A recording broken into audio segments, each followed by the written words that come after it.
se empezó a trabajar mucho con la célula. Esta nada más es para que vean cómo es una célula, y vamos a hablar nosotros del núcleo, del citoplasma, que está fuera del núcleo, y vamos a hablar de las mitocondrias, y vamos a hablar también de los ribosomas, ¿sí?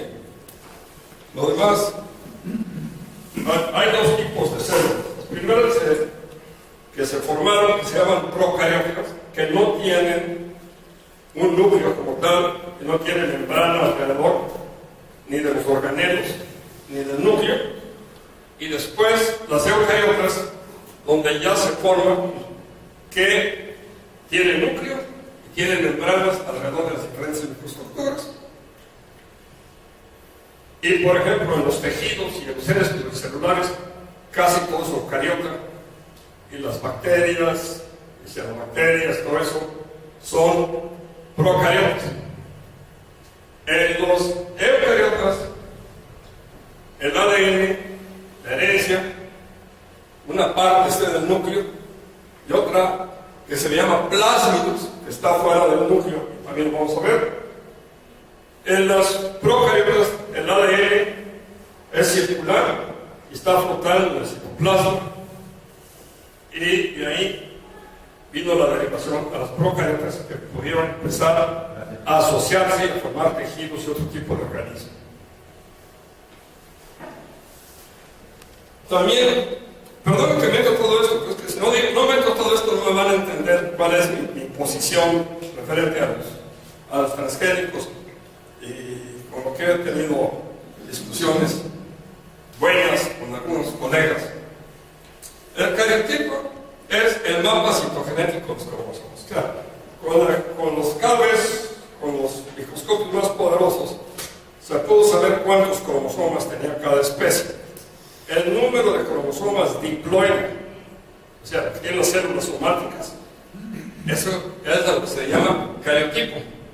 Y después se clasificaron los cromosomas, los cuales solo se pueden ver en un proceso histológico en el cual pones colchicina, y cuando están en metafase, que se puede ver los cromosomas, que se rompió la cromatina, los podemos contar,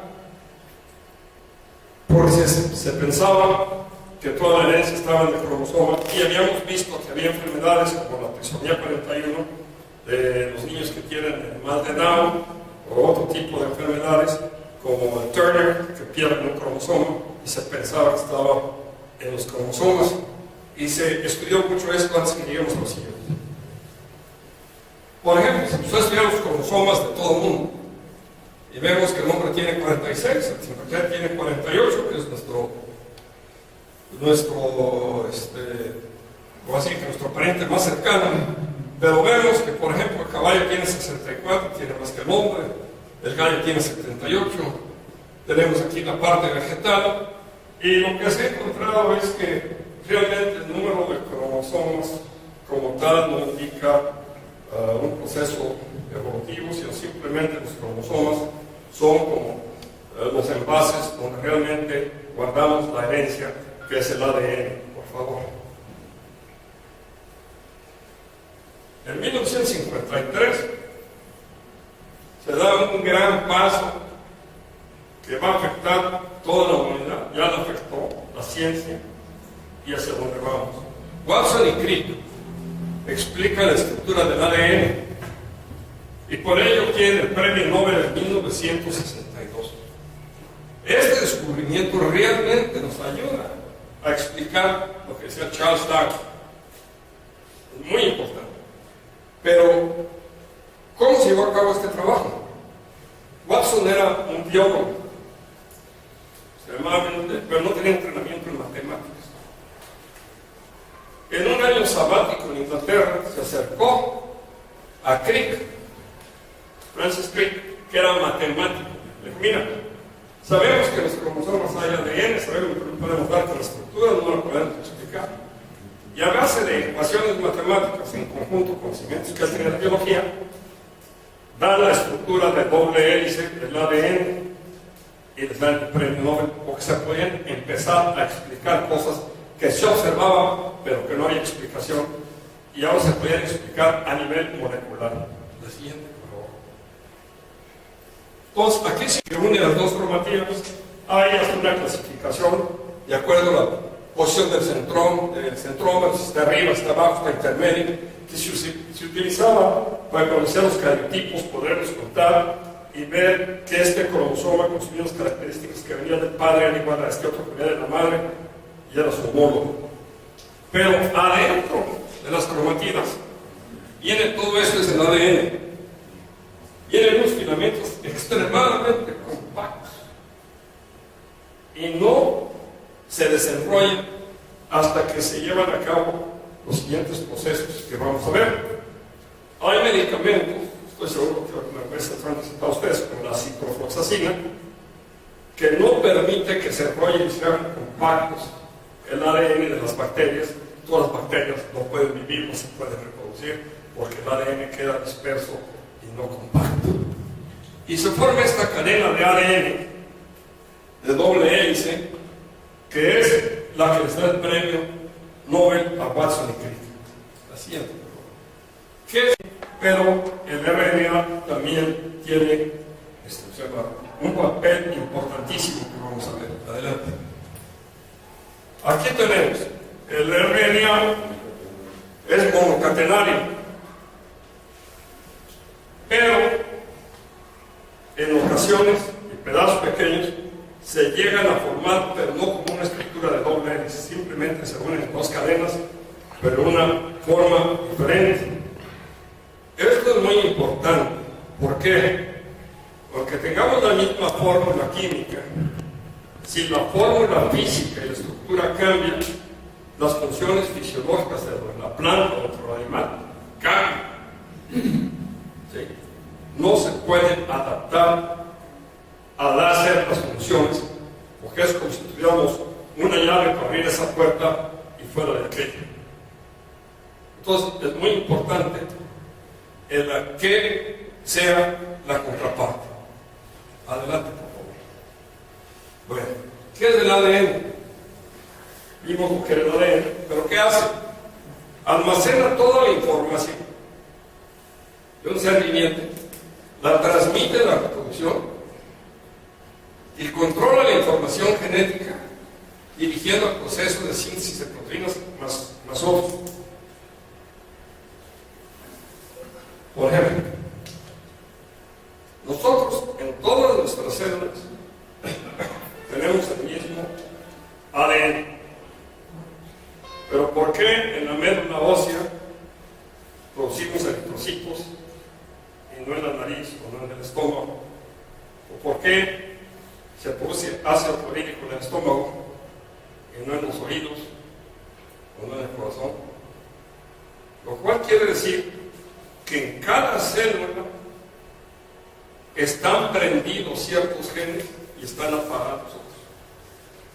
Y parte de ese control junto con el ARN lo dirige también el ADN desde que se fertiliza el huevo y va dirigiendo el proceso embriológico de cómo se va a desarrollar un nuevo ser vivo. Ahí está la información en el ADN, aunque lo opere el ARN. ¿Sí? Por eso, como se habló que con el genoma humano íbamos a hacer maravillas, pues lo único que se hizo fue descifrar el alfabeto. Pero es como si teniendo el alfabeto pudiéramos leer la enciclopedia británica. No, tenemos el alfabeto. Pero ya se derivó mucho. Pero claro, para poder aprender el español, el inglés o el alemán, lo que esté escrita, tienes que saber el alfabeto primero. No sé si está claro esto, porque es una cosa que se usa mucho en la prensa popular científica y no lo explica. Realmente se tienen expectativas que no son o hay mentira.